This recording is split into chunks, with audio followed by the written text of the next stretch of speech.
La littérature était à l'honneur lors de cette 11e édition de la Fête du livre organisée par l'Institut français.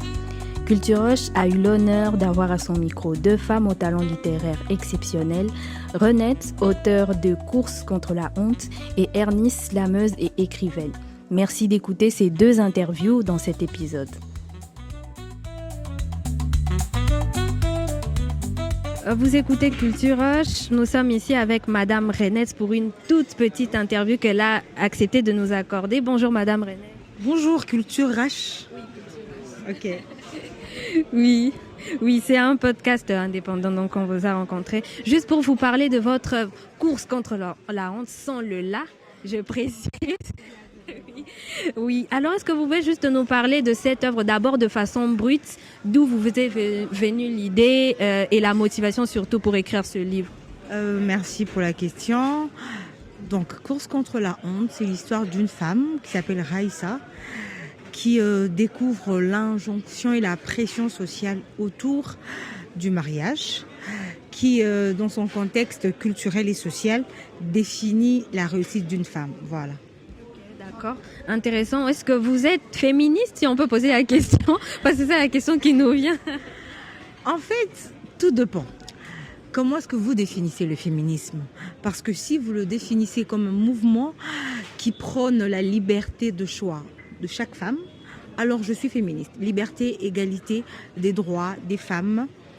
Je veux d'un monde où une petite fille peut rêver d'être pilote sans qu'on lui dise « Tiens, ta place, c'est plutôt la maternité ». Si c'est ça que vous appelez du féminisme, ok, je suis féministe. Donc il faut vraiment faire attention à la définition. Ok. Est-ce qu'en écrivant ces livres, vous avez eu des doutes ou alors l'écriture est allée de façon très fluide, de façon, disons, assez simple, ou alors il y a eu quelques difficultés, disons, durant la production de ce livre-là? Non, je n'ai pas eu de difficultés. Il faut dire que j'écris depuis des années. Donc quand je me suis lancée dans le projet roman, j'avais les idées nettes. Et quand j'écris, c'est un peu comme quand on est en transe en fait. On est un peu comme habité. On commence une histoire et on la finit. Puis il y a un second travail qui vient. On voit les coquilles, la cohérence, les chapitres et voilà. Sinon c'était assez simple. Est-ce que vous avez déjà eu des retours sur votre livre? Vous avez déjà une idée de la façon dont votre livre est perçu, l'histoire que vous racontez? Oui, beaucoup de retours, sinon je ne serais pas invitée à la fête du livre déjà. Et le premier retour, c'est la question que vous m'avez posée. Êtes-vous féministe? Parce que à chaque fois qu'une femme prend la parole pour d'autres femmes, on la taxe de féministe. Donc ça, je suis habituée comme retour. Aussi, il y a tout plein de retours positifs des femmes autour de moi qui me disent « Tiens, merci d'avoir mis des mots sur des mots qui nous rongent au quotidien, celui de l'injonction et de la pression sociale. » On rappelle que le livre est disponible ici, durant ce festival. Je pense que c'est par là qu'on va finir. Merci de nous avoir... Vous avez une question? La diffusion, il est disponible en version PDF ou à part le festival, où est-ce qu'on peut se procurer? Ok, il est disponible en version papier pour ceux qui sont à Kinshasa, à la librairie La Maison du Savoir, ainsi que chez Lèche, la librairie Lèche, qui est une librairie en ligne que vous connaissez. Et pour ceux qui sont à l'étranger, il est disponible aussi sur Amazon. On finit par un projet futur. Vous avez des projets futurs après ce roman? Bien sûr, un autre roman est en train d'être préparé. On va laisser dans le suspense. Merci Madame Renette de nous avoir accordé. Merci beaucoup et aux lecteurs, je dirais d'embrasser les livres encore et encore parce que lire des livres. Merci, j'espère que les auditeurs vont comprendre et vont être attirés par tout ce qui est livre désormais. Merci. Alors bonjour, merci d'avoir accepté de répondre à nos questions. Bonjour. Bonjour.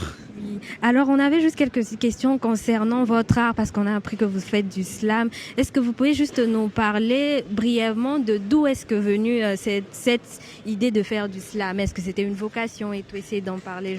Alors, le slam chez moi est venu de l'envie de partager la poésie, de rendre la poésie accessible. En 2017, je remporte un prix littéraire au Cameroun, mais mes livres ne sont pas accessibles et je décide d'écrire désormais la poésie pour la parler, pour la donner dans la rue, dans les bars et dans les cafés. Et c'est ainsi qu'est née la parole libre chez moi. D'accord, merci. Lorsqu'on a entendu parler souvent de slam, on voyait plus des hommes dans le milieu. Comment vous, en tant que femme, vous avez pu vous frayer un chemin dans cette, disons, on va dire, cette communauté de slameurs, entre guillemets? C'est vrai que quand je suis rentrée dans le slam, j'ai intégré le collectif 237 Paroles au Cameroun, qui était fait majoritairement d'hommes. Mais disons que j'avais déjà mes idées bien forgées parce que je venais d'une famille de femmes. Je venais d'un village où les femmes avaient quand même un certain pouvoir et où elles pouvaient prendre la parole et parler haut et fort. Et puis, j'avais des choses à dire. Il n'était pas question de reculer. C'est un monde très masculin et pas que le monde du slam, même le monde du livre, comme tous les autres mondes. Mais je pense qu'aujourd'hui, avec le temps qui court, les filles, elles prennent de plus en plus confiance en elles. Elles osent aller au-devant de la scène et dire ce qu'elles ont à dire. D'accord, merci. Vous avez mentionné le livre, vous écrivez aussi? Oui, je suis romancière aussi et j'ai aussi écrit le théâtre. Oui, je suis une artiste, ils disent pluridisciplinaire, mais moi je produis, je crée tout ce qui m'habite. J'ai envie de partager tout ce qui m'habite avec le monde sous différentes formes. D'accord, c'est même une perche tendue vers la dernière question. Comment vos origines ou votre identité s'expriment à travers votre art? Comment est l'influence que vous produisez? Alors, l'histoire, je veux dire, tout mon art tourne autour de la transmission. Et quand je dis transmission, je vois femme, parce que le monde vient de la femme, le monde descend de la femme. J'ai grandi avec les femmes, celles que j'appelle les femmes de ma vie, ma mère, mon arrière-grand-mère et mes 7 tantes, je l'ai déjà dit dans plusieurs médias. Et donc, j'ai vu ces tantes-là vivre, agir, je les ai vues habiter le monde. À un moment donné, j'ai voulu écrire la femme que j'étais et la femme que j'avais vue.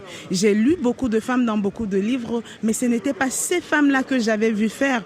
Je me suis dit, je vais écrire la femme qui a façonné mon histoire, celle qui porte le monde et qui surtout transmet je vais dire, est comme une passerelle entre les générations d'hier et celles d'aujourd'hui. C'est super intéressant. On a une petite tradition chez Culture H. On laisse l'artiste dire son nom pour que nos auditeurs soient sûrs qu'on a vraiment rencontré l'artiste. Donc, vous pouvez juste vous représenter juste pour les auditeurs. Je m'appelle Ernice, je suis romancière et slameuse d'origine camerounaise vivant en France. Et je suis très heureuse de vous rencontrer aujourd'hui. D'accord. Merci Madame Ernice, c'était super. Merci, à bientôt, à la prochaine. À bientôt, c'est moi qui vous remercie. Merci. Chers passionnés de littérature, merci d'avoir suivi ces 2 interviews avec attention. N'oubliez pas de vous abonner à ce podcast s'il vous a plu et de le partager. Retrouvez-nous également sur Instagram, Facebook et Twitter pour ne pas manquer les prochaines productions de Culture Rush. À bientôt.